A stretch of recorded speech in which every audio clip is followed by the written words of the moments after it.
So whenever we see a bodybuilder or someone we aspire to become like, we just ask him,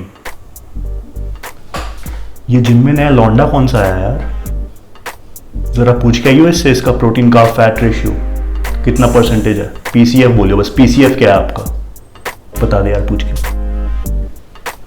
thanks.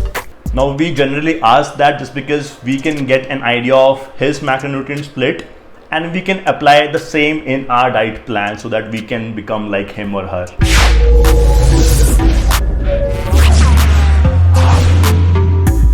Calories nikal li, we are progressing towards science-based fitness. But now we want to calculate how much protein, carbohydrates and fats do we have to eat. This is commonly known as macronutrient split or macronutrient percentage. So there is a common understanding that the best macronutrient percentage split exists, which is not true. Let's discuss why. So the most famous and the most popular diet plans, nutrition plans exist in the form of macronutrient percentages. bodybuilding.com.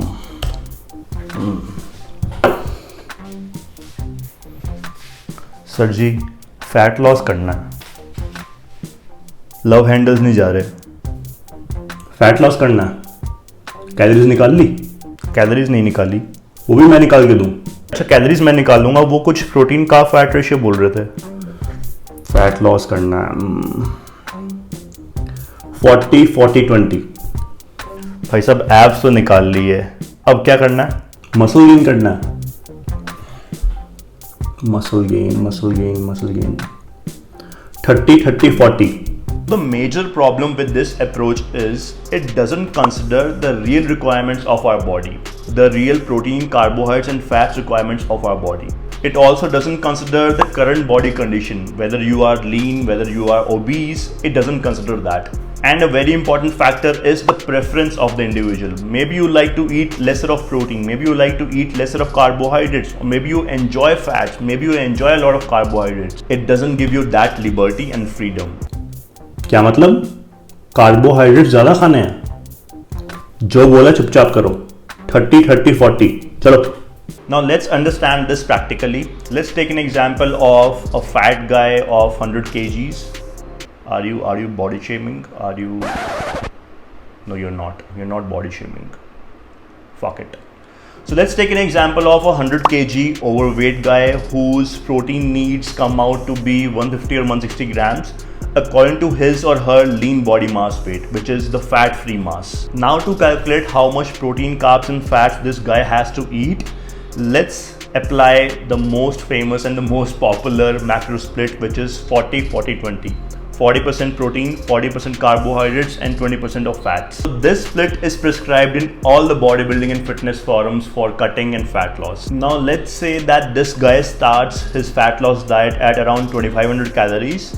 So 40% of that comes out to be around 1000 calories, which is 250 grams of protein. Now 250 grams of protein for this guy is probably too much just because his lean body mass is around 80 kgs and especially in the start of the fat loss diet, he probably doesn't need this much protein. Alright, so now let's assume that this guy loses around 20 kgs of body weight and he's deep into his fat loss diet.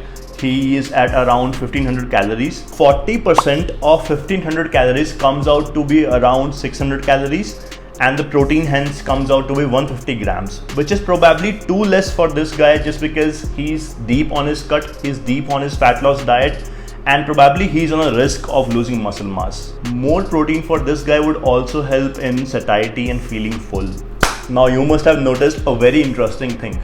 While calculating protein intake via percentages, the protein intake increases when bulking and decreases while cutting, which is not an optimal approach. Now, does it matter if you overconsume or underconsume protein? Especially when there are a lot of researches where they have shown that high protein diets are absolutely fine and they're not harmful at all.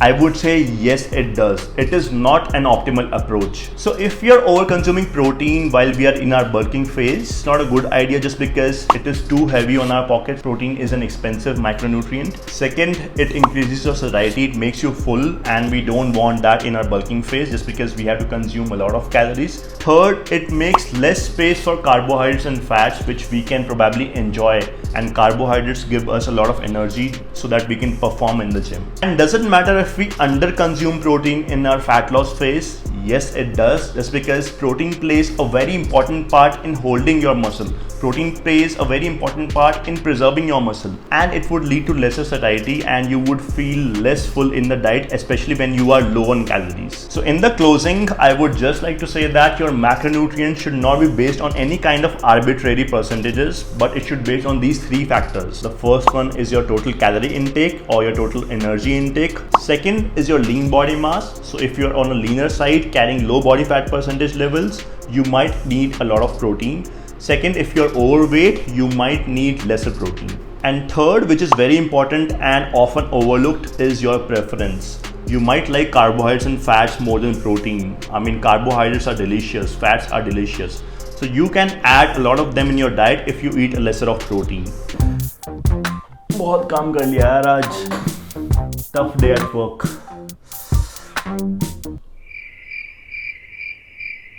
नहीं जाऊंगा. जब तक subscribe नहीं करोगे तब तक नहीं जाऊंगा. अभी तक नहीं किया ना. So I hope this video clears the myth of the best macronutrient split. Let me know what you feel in comments. Till then, Coach Rachit signing off. Bye bye.